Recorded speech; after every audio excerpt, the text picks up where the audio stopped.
നമസ്കാരം, എല്ലാവർക്കും സ്വാഗതം. ഇന്നത്തെ ഡെയിലി അപ്ഡേറ്റ്സിലേക്ക്. ഇന്ന് 2026 മാർച്ച് മാസം 3-ാം തീയതി ചൊവ്വാഴ്ച. ഇന്നത്തെ ഒരു പ്രധാനപ്പെട്ട വാർത്താ അപ്ഡേറ്റുകളും നാളെയും വരും ദിവസങ്ങളിൽ നിങ്ങളെല്ലാവരും അറിഞ്ഞിരിക്കേണ്ട, ശ്രദ്ധിക്കേണ്ട വളരെ പ്രധാനപ്പെട്ട അറിയിപ്പുകൾ, അപ്ഡേറ്റുകളൊക്കെയാണ് ഡെയിലി അപ്ഡേറ്റ്സ് നിങ്ങളുമായിട്ട് ഷെയർ ചെയ്യുന്നത്. എല്ലാ പ്രേക്ഷകരും പൂർണ്ണമായിട്ട് ഈ അപ്ഡേറ്റുകൾ ശ്രദ്ധിക്കുക. നിങ്ങളെല്ലാവരും വീഡിയോ ഒന്ന് ലൈക്ക് ചെയ്ത് എല്ലാ പ്രേക്ഷകരിലേക്കും മറക്കാതെ ഒന്ന് ഷെയർ ചെയ്ത് എത്തിക്കുക. നമ്മുടെ വാട്സപ്പ് ഗ്രൂപ്പിൽ ജോയിൻ ചെയ്യുക. വാർത്തകളും അറിയിപ്പുകളും എല്ലാ ദിവസവും കൃത്യമായി നിങ്ങൾക്ക് വാട്സപ്പ് ഗ്രൂപ്പിൽ ലഭ്യമാകും. വാട്സപ്പ് ഗ്രൂപ്പിൻ്റെ ലിങ്ക് വീഡിയോയുടെ ഡിസ്ക്രിപ്ഷനിൽ തന്നെ കമൻറ്റിൽ നൽകിയിട്ടുണ്ട്. എല്ലാ പ്രേക്ഷകരും മറക്കാതെ ഏതെങ്കിലും ഒരു ഗ്രൂപ്പിൽ ജോയിൻ ചെയ്യുക. ഏറ്റവും ആദ്യത്തെ പ്രധാനപ്പെട്ട വാർത്താ അപ്ഡേറ്റ്, സംസ്ഥാന സർക്കാർ നടപ്പിലാക്കുന്ന സ്മാർട്ട് മീറ്റർ പദ്ധതിയുടെ ഭാഗമായിട്ട് വൈദ്യുത കണക്ഷനുകളെ പ്രീപെയ്ഡ് സംവിധാനത്തിലേക്ക് മാറ്റുന്ന നടപടികൾ പൂർത്തിയായതായിട്ട് KSEB അറിയിച്ചു. ഇതോടെ സംസ്ഥാന സർക്കാർ വകുപ്പുകളും പൊതുമേഖലാ സ്ഥാപനങ്ങളും ഉൾപ്പെടെ 1,30,000-ലധികം ഉപഭോക്താക്കളാണ് പ്രീപെയ്ഡ് ബില്ലിങ്ങിലേക്ക് മാറുന്നത്. KSEB ആസ്ഥാനമായ തിരുവനന്തപുരത്തെ വൈദ്യുതി ഭവനിലെ സ്മാർട്ട് മീറ്റർ ഓപ്പറേഷൻസ് സെൻറ്റർ കേന്ദ്രീകരിച്ചാണ് ഈ പ്രവർത്തനങ്ങൾ ഏകോപിപ്പിച്ചത്. ആദ്യഘട്ടത്തിൽ ഏകദേശം 3 ലക്ഷം സ്മാർട്ട് മീറ്ററുകളാണ് സ്ഥാപിക്കുന്നത്. സർക്കാർ ഓഫീസുകൾക്ക് പുറമെ ഡിസ്ട്രിബ്യൂഷൻ ട്രാൻസ്ഫോമറുകൾ, ഇലക്ട്രിക്കൽ ഡിവിഷൻ അതിർത്തികൾ, അതോടൊപ്പം തന്നെ സബ്സ്റ്റേഷൻ ഫീഡറുകൾ, ഹൈ ടെൻഷൻ ഉപഭോക്താക്കൾ എന്നിവർക്കും സ്മാർട്ട് മീറ്ററുകൾ നൽകുന്നുണ്ട്. നിലവിൽ എല്ലാ ലോ ടെൻഷൻ സർക്കാർ കണക്ഷനുകളിലും സ്മാർട്ട് മീറ്റർ സ്ഥാപിച്ചു കഴിഞ്ഞു. ആകെ 1,72,697 കണക്ഷനുകളാണ് ഇതിനകം സ്മാർട്ട് മീറ്ററിലേക്ക് മാറിയത്. മുഴുവൻ ഫീഡറുകളിലും സ്മാർട്ട് മീറ്റർ സ്ഥാപിച്ചതായിട്ടും ഇവ നാഷണൽ ഫീഡർ മോണിറ്ററിംഗ് സിസ്റ്റവുമായിട്ട് ബന്ധിപ്പിച്ചതായിട്ടും KSEB അറിയിച്ചു. കേന്ദ്ര സർക്കാർ സ്ഥാപനങ്ങളിൽ സ്മാർട്ട് മീറ്ററുകൾ സ്ഥാപിച്ചിട്ടുണ്ടെങ്കിലും നിലവിൽ പോസ്റ്റ് പെയ്ഡ് രീതി തന്നെ തുടരും. എന്നാൽ സ്മാർട്ട് മീറ്ററിൽ നിന്നുള്ള മീറ്റർ റീഡിംഗ് ഡാറ്റ ബില്ലിങ്ങിനായിട്ട് ഉപയോഗിക്കും.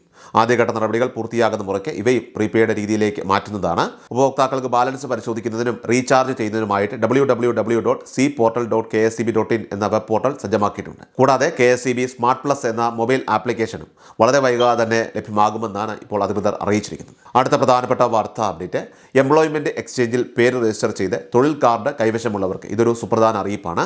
സംരംഭക വായ്പകൾ, വിവിധ ക്ഷേമ പദ്ധതികൾ, സർക്കാരിൻ്റെ താൽക്കാലിക സ്ഥിര നിയമനങ്ങൾ എന്നിവയ്ക്കുള്ള അറിയിപ്പുകൾ എംപ്ലോയ്മെൻറ്റ് ഡയറക്ടറേറ്റ് വഴി ലഭിക്കുന്നതിനായിട്ട് നിങ്ങളുടെ രജിസ്ട്രേഷൻ കൃത്യമായിരിക്കേണ്ടത് അനിവാര്യമാണ്.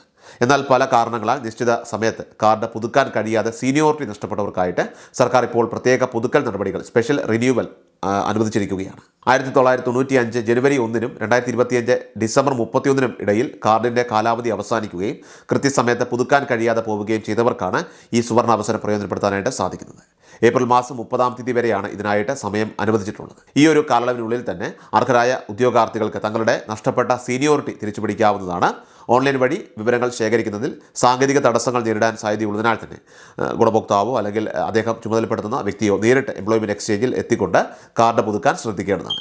കാർഡുമായിട്ട് നേരിട്ട് ഓഫീസിലെത്തി ഈ സൗകര്യം പ്രയോജനപ്പെടുത്തണമെന്ന് ഇപ്പോൾ അറിയിപ്പുണ്ട്. അടുത്ത പ്രധാനപ്പെട്ട വാർത്താ അപ്ഡേറ്റ്, സംസ്ഥാനത്തെ കർഷകരുടെ സമഗ്ര പുരോഗതിയും കാർഷിക മേഖലയുടെ ആധുനികവൽക്കരണവും ലക്ഷ്യമിട്ടുകൊണ്ടുള്ള ബൃഹത്തായിട്ടുള്ള കേര പദ്ധതിയുടെ ഔദ്യോഗിക ഉദ്ഘാടനം ഇന്നലെ നടന്നു. ലോകബാങ്കിൻ്റെ സാമ്പത്തിക സഹകരണത്തോടുകൂടി നടപ്പിലാക്കുന്ന ഈ പദ്ധതിയിലൂടെ ഏകദേശം 10 ലക്ഷത്തോളം കർഷകർക്കാണ് നേരിട്ടും അല്ലാതെയുമുള്ള ആനുകൂല്യങ്ങൾ ലഭ്യമാകുന്നത്. പദ്ധതിയുടെ ഭാഗമായുള്ള വിവിധ ധനസഹായങ്ങൾ കർഷകരുടെ ബാങ്ക് അക്കൗണ്ടുകളിലേക്ക് നേരിട്ട് എത്തുന്ന രീതിയിലാണ് ഇത്തരത്തിൽ ക്രമീകരിച്ചിരിക്കുന്നത്. പ്രധാനമായും കൃഷിയിടങ്ങളുടെയൊക്കെ തന്നെ പുനരുജ്ജീവനത്തിനും അതോടൊപ്പം തന്നെ പുനർകൃഷിക്കുമുള്ള സാമ്പത്തിക പിന്തുണയാണ് ഈ പദ്ധതിയിലൂടെ വിഭാവനം ചെയ്യുന്നത്.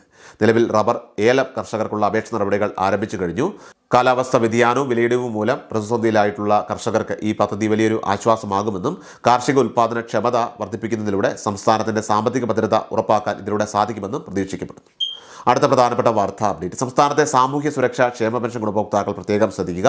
വിധവാ പെൻഷൻ, അവിവാഹിത പെൻഷൻ എന്നിവ കൈപ്പറ്റുന്ന ഗുണഭോക്താക്കൾ തങ്ങൾ പുനർവിവാഹം ചെയ്തിട്ടില്ല എന്നുള്ള സർട്ടിഫിക്കറ്റ്, നോൺ റീമാരേജ് സർട്ടിഫിക്കറ്റ് സമർപ്പിക്കേണ്ട അവസാന തീയതി ഈ മാസം 30-ആണ്. 60 വയസ്സിന് മുകളിൽ പ്രായമുള്ളവർ ഈ സർട്ടിഫിക്കറ്റ് നൽകേണ്ടതില്ലെങ്കിലും മറ്റുള്ളവർ ആധാർ കാർഡിൻ്റെ പകർപ്പ് സഹിതം ബന്ധപ്പെട്ട പഞ്ചായത്ത്, മുനിസിപ്പാലിറ്റി അല്ലെങ്കിൽ കോർപ്പറേഷൻ ഓഫീസുകളിൽ എത്രയും വേഗം തന്നെ ഈ രേഖ എത്തിക്കേണ്ടതാണ്. അല്ലാത്തപക്ഷം ഏപ്രിൽ മാസം മുതൽ പെൻഷൻ തുക തടസ്സപ്പെടാൻ സാധ്യതയുണ്ട്. നിലവിൽ രേഖകൾ സമർപ്പിച്ചിട്ടും സേവന പോർട്ടലിൽ സ്റ്റാറ്റസ് മാറിയിട്ടില്ലാത്തവർ ആശങ്കപ്പെടേണ്ടതില്ല. മാർച്ച് 30-ന് ശേഷം ഉദ്യോഗസ്ഥർ ഇവ ഒരുമിച്ച് പരിഗണിക്കുന്നതാണ്.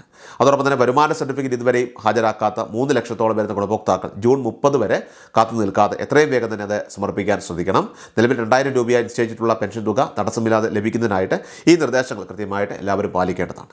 ഏറ്റവും അവസാനമായിട്ട് സംസ്ഥാനത്തെ സ്വർണ്ണവില പരിശോധിച്ചാൽ US, ഇസ്രായേൽ, ഇറാൻ സംഘർഷത്തിൽ സംസ്ഥാനത്ത് സ്വർണ്ണവിലയിൽ ചാഞ്ചാട്ടം തുടരുകയാണ്. തിങ്കളാഴ്ച മാർച്ച് 2-ാം തീയതി രാവിലെ ഇടിവുമായി എത്തി ആശ്വാസമായ സ്വർണ്ണവിലയിൽ ഉച്ചയ്ക്ക് കുതിപ്പ് രേഖപ്പെടുത്തി. ഉച്ചയ്ക്ക് 22 കാരറ്റ് സ്വർണ്ണത്തിന് ഗ്രാമിന് 65 രൂപയും പവന് 520 രൂപയുമാണ് കൂടിയത്. ഗ്രാമിന് 15,630 രൂപയിലും പവന് 1,25,040 രൂപയിലുമാണ് വ്യാപാരം പുരോഗമിച്ചത്. ഡെയിലി അപ്ഡേറ്റ്സ് പൂർണ്ണമാവുകയാണ്. എല്ലാവരിലേക്ക് നിങ്ങളെ അപ്ഡേറ്റ്സ് ഇപ്പോൾ തന്നെ ഷെയർ ചെയ്യുക. നമ്മുടെ വാട്സപ്പ് ഗ്രൂപ്പിൽ ജോയിൻ ചെയ്യുക. വാർത്തകളും അറിയിപ്പുകളും എല്ലാ ദിവസവും കൃത്യമായി നിങ്ങൾക്ക് വാട്സപ്പ് ഗ്രൂപ്പിൽ ലഭ്യമാകുന്നതാണ്. വാട്സപ്പ് ഗ്രൂപ്പിൻ്റെ ലിങ്ക് വീഡിയോയുടെ ഡിസ്ക്രിപ്ഷനിൽ അതോടൊപ്പം തന്നെ കമൻറ്റിൽ നൽകിയിട്ടുണ്ട്. എല്ലാ പ്രേക്ഷകരും മറക്കാതെ ഏതെങ്കിലും ഒരു ഗ്രൂപ്പിൽ ജോയിൻ ചെയ്യുക. വാർത്തകൾ എല്ലാവരിലേക്കും ഷെയർ ചെയ്യുക. വീഡിയോ ഡെയിലി അപ്ഡേറ്റ്സുമായിട്ട് നമുക്ക് നാളെ കാണാം. അതുവരെയും നന്ദി, നമസ്കാരം. കൃഷൽ മീഡിയ എല്ലാ ദിവസവും വാർത്തകളും അറിയിപ്പുകളും ഡെയിലി അപ്ഡേറ്റ്സും ലഭിക്കാൻ ഇപ്പോൾ തന്നെ ചാനൽ സബ്സ്ക്രൈബ് ചെയ്യുക, ഫോളോ ചെയ്യുക. നിങ്ങളുടെ ലൈക്കും ഷെയർ നൽകി ഞങ്ങളെ സപ്പോർട്ട് ചെയ്യുക. നിങ്ങളുടെ അഭിപ്രായങ്ങൾ കമന്റ് ബോക്സിൽ രേഖപ്പെടുത്തുക.